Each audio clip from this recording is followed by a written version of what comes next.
to see the beginning of Aura. I think we're going to see a lot more of it, and I don't think it's going to be good. I think it's going to be disingenuous, very much so, because how is it possible to have like Aura when you don't even have mysteries? The two have to coincide with one another, and I think we're going to start seeing Aura without the mystery, and it's just going to fall flat on its face. It became more attractive in relationships to be nonchalant. Why try if you'll be hurt if you put yourself out there? You need to ignore her, bro. If you ignore her and don't talk to her, don't text her for a week, you're gonna be amazed at what happens. Okay, I don't get this guy's melting my brain just listening and looking at this fucking idiot. How does this make any sense, dude? You'll be hurt if you put yourself out there. You need to ignore her, bro. If you ignore her and don't talk to her, don't text her for a week, you're gonna be amazed at what happens next. If you're just chill. No, you won't be amazed. It's called playing hard to get, and your mom and daddy played it long ago. This is not new bro science, you fucking idiot. Go drive your, like, that guy is on his way to an Uber Eats someplace. Oh man, it's like you have nothing to lose. But we have robbed. You have nothing to lose. That's so crazy. That's a crazy philosophy to go by, especially if that's your like approach to dating or like picking up. That's so fucking crazy. To anybody that's out there that thinks that that's the way, that is not the way. God. It's not even cool to try to figure out who or what you like anymore. It's just like, now you let the girls, like, this is just fucking insane.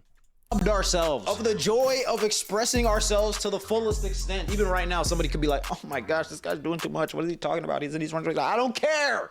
I'm not limiting my enjoyment of life just so other people won't think I'm enjoying life too much. Like, come on. This makes so much sense. Enjoyment of life. We have robbed ourselves of the joy of expressing ourselves to the fullest extent. Even right now, somebody could be like, oh my gosh, this guy's doing too much. What is he talking about? I mean, I kind of feel that way about this egg splatter. He is doing too much with that egg splatter. He needs to knock it off. Find something else, dude. This is gross. Ourselves to the fullest extent. Even right now, somebody could be like, oh my gosh, this guy's doing too much. What is he talking about? He's in these runs. I don't care. I'm not limiting my enjoyment of life just so other people won't think I'm enjoying life too much. Like, dude, this sounds like something like that I was raised like around like a philosophy in elementary school. It's like, it's kind of like that free expressionism, that early 2000s thing. It's like, who cares, you know? And it's definitely not the same thing as like laugh like no one's, like sing like no one's listening, laugh like no one's that kind of shit. It's not that. But I was raised like, if people don't like what you're putting down, then screw them. Like, the stuff that you're doing is not for them. You're not supposed to be, everybody's not supposed to be your friend.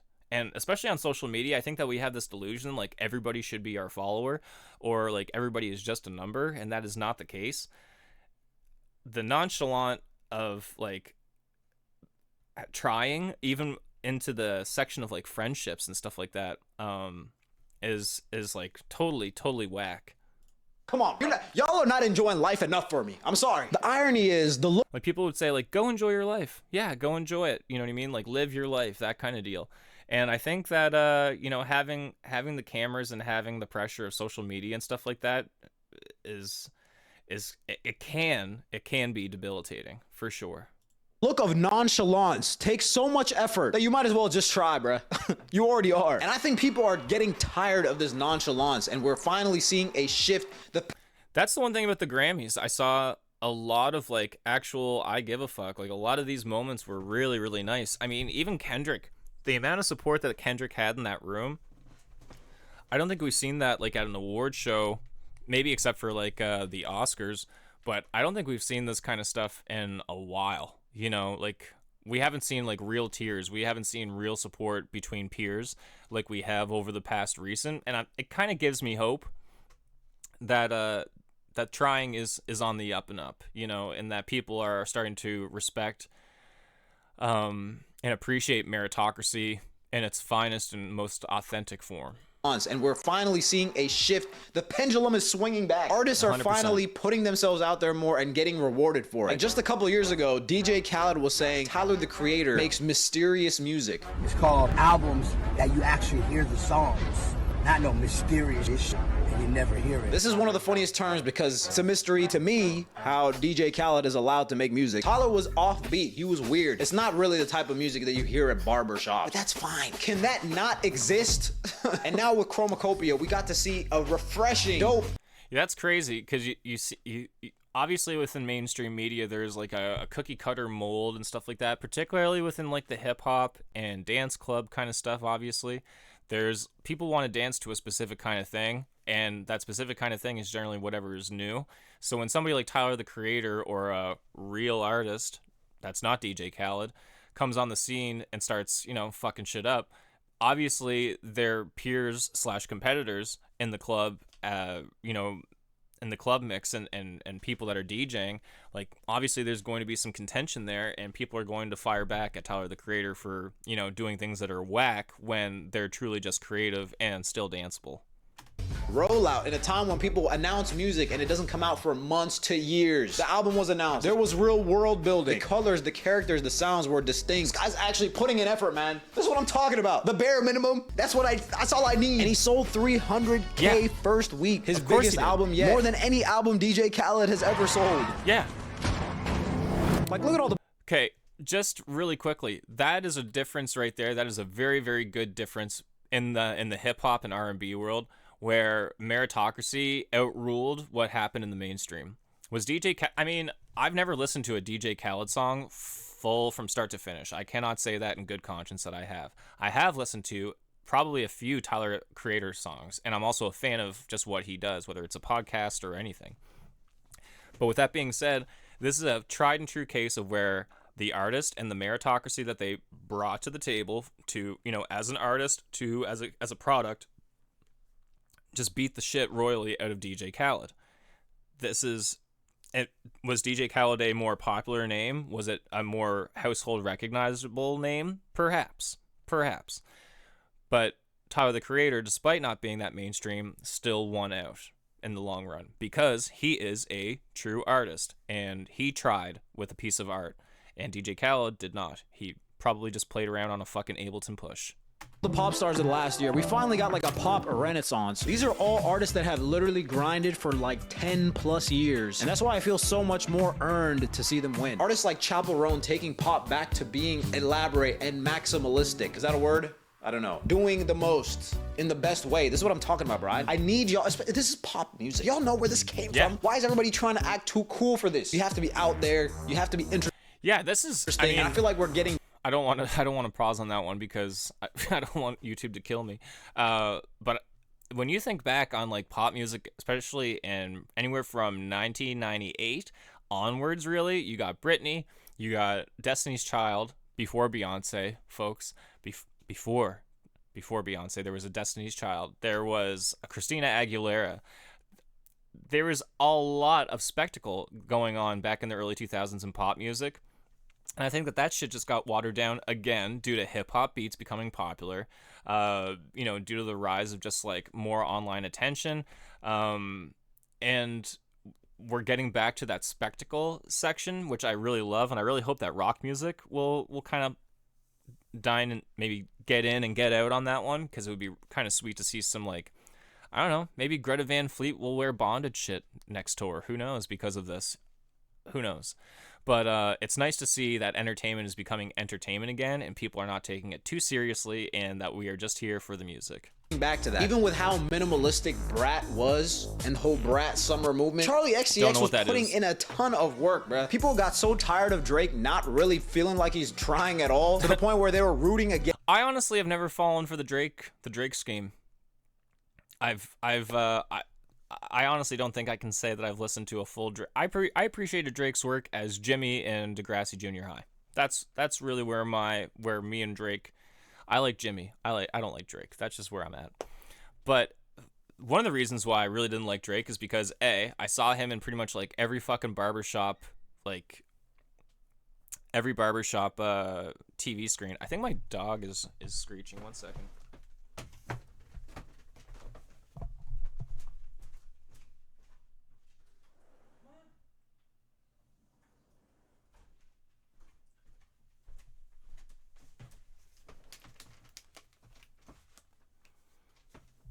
Yeah, one of the reasons why is because like all I would really see Drake as more as like a cult. I wouldn't say culture vulture, but that's kind of from the outside looking in without going after any of his music. I just saw that he was like so deep entrenched in the culture, and I do live in Canada, so that kind of adds up as well. He's like one of ours, I guess. But yeah, never got into it, and I also just felt like his music was lazy. Anytime that I did hear like a Drake lyric, I'm like, this doesn't do anything for me. Sounds super auto-tuned, and the shit doesn't fucking rhyme. Like, how am I supposed to sing along with some shit? This guy's more or less just doing a therapy session on record. Against him in the beef. And Kendrick actually putting in effort into his lyrics, into his love for the art form, made it easier to want this guy to win. And that effort took him all the way to the dang Super Bowl. And there's no fucking way, even at the height of where Drake was, that he could have done this at the Super Bowl. You could have caught Drake at the very beginning of his career, at peak career, whatever.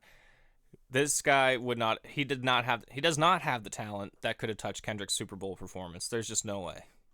Winning 5 And it's because his music is lazy. Grammys in one night.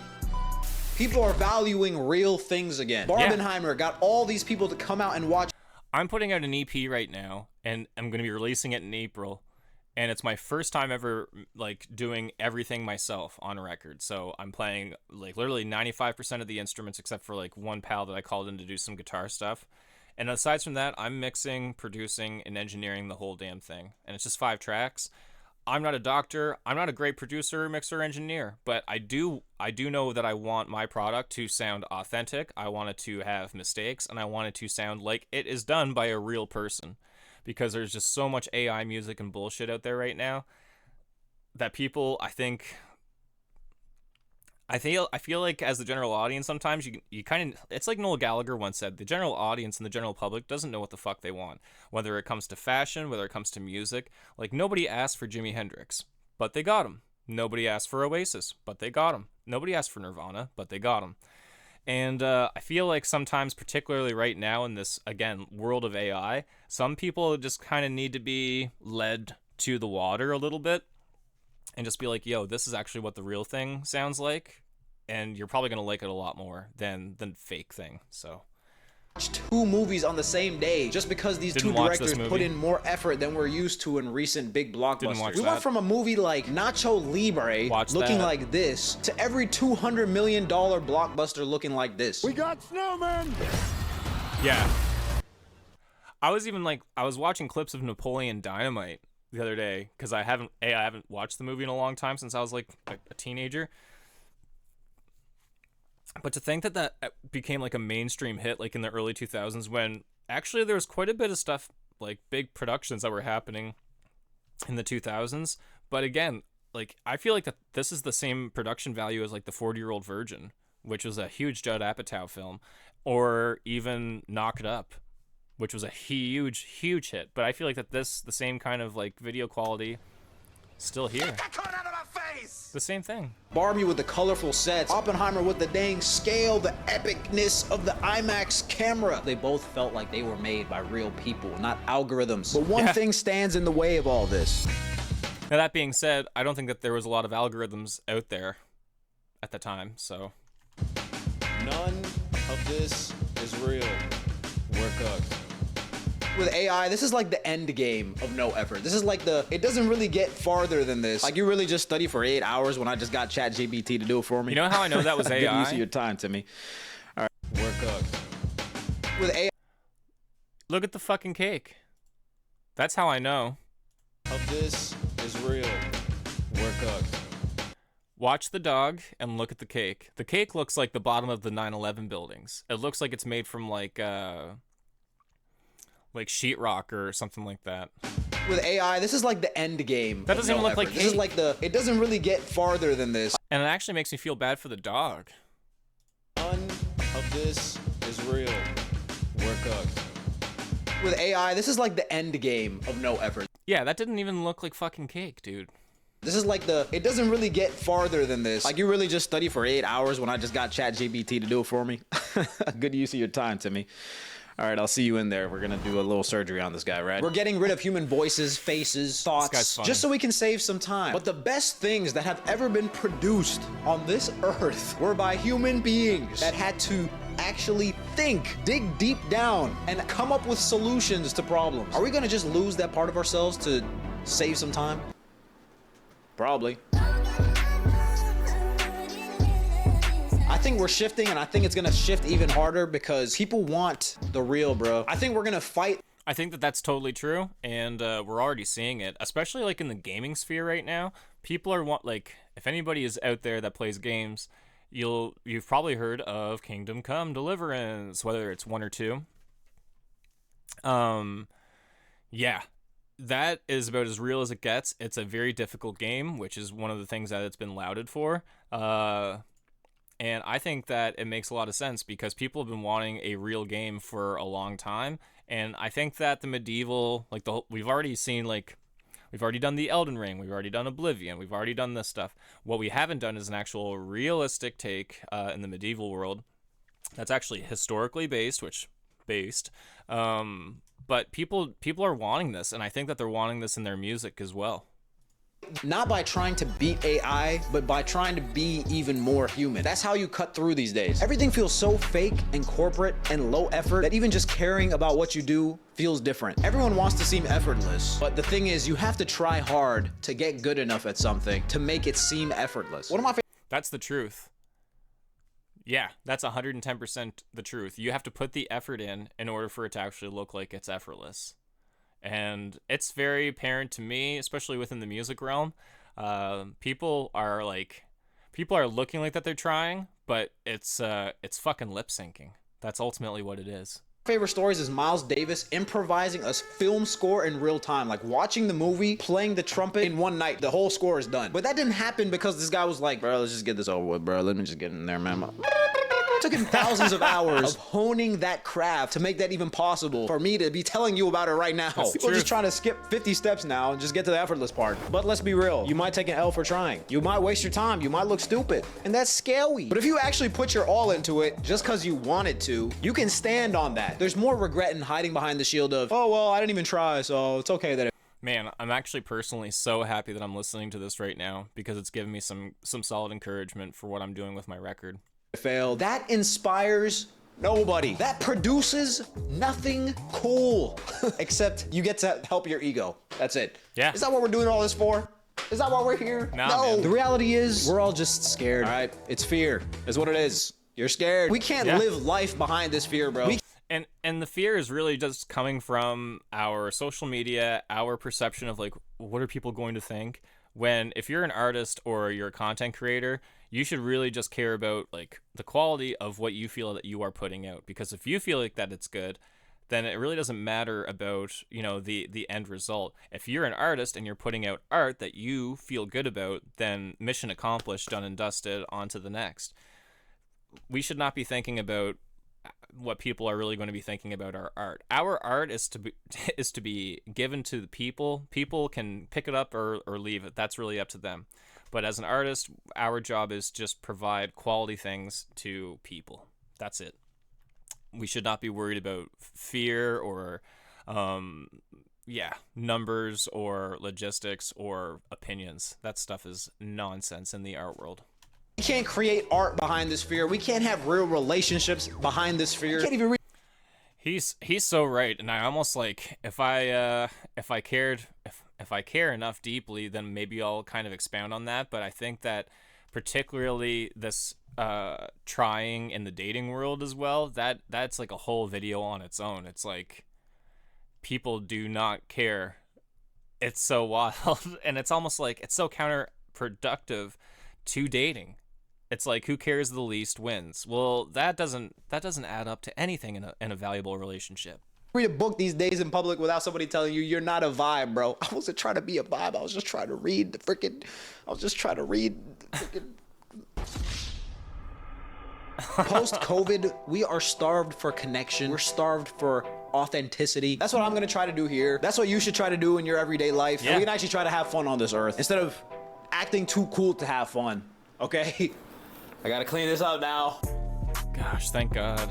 That egg was like the least part of that, my least favorite part of that video. That is definitely for sure. That was the least favorite part of that video for me. Oh man. Well, yeah, how trying became cool again. I definitely, it's definitely on the uprise. That's kind of my take from it. I think that it's really sad about how this fad of not caring has, like, it's not just like seeped into a lot of our culture, but and infested itself in there, but it's produced some really damaging long-term results. Again, I think that relationships are a really good example of that. It breaks my heart, actually, just to know that, like, there's just a lot of people that are out there that are lonely, men and women, that are simply just out of fear of ego, that are just being disingenuous about what they want and what they're after in life, which is just so sad. And I can't imagine how many people are being held back in a number of areas in their life, because relationships affect a lot of the arenas of our life. And then as far as like music goes, yeah, I personally, I feel that, you know, there is like this like level of like, we did this, it's good enough, let's call it a day, versus like, okay, no, from start to finish, we're actually going to make a quality product here. And that's when we call it a day. And the worst part is that there's just so many bad actors, and that there's just so many that, I mean, the general population is just used to gruel for content, that we're just eating it anyway, regardless of the gruel factor. Oh, it's tough, but I am encouraged to know that that Nathan Zed, go check him out. Obviously, he has a very, very, very successful channel. I am encouraged to know that he does see things that are on the uptick, and hopefully this is going to help out a lot of different areas, and hopefully art will become more enriching as people are seeking out the real. And again, as a musician, I'm working on a record right now. I'm trying to make it as filled with as many mistakes as possible, so that way I don't need to tell people that the difference between that this is real and that's AI or something like that. But yeah, aside from that, folks, I really hope that you guys are having a fantastic Monday. I'm going to kick rocks out of here. I'll probably edit this into 2 sections for an actual video. So if anybody's popped in today, and if you guys actually want to watch this, stay tuned. If you're not subscribed, feel free to subscribe on my channel. Like I said, I'm going to have probably split this stream into 2, and then upload them later on. Yeah, Nathan Jesse, thank you so much for giving me a great video this morning. This is awesome. It's actually been really inspirational for me, and I'm going to be watching your content a lot more, brother. Thank you again, and thank you to anybody who popped in on the stream today. You guys rule. My name is Jordan Matchett, and I love you. Goodbye.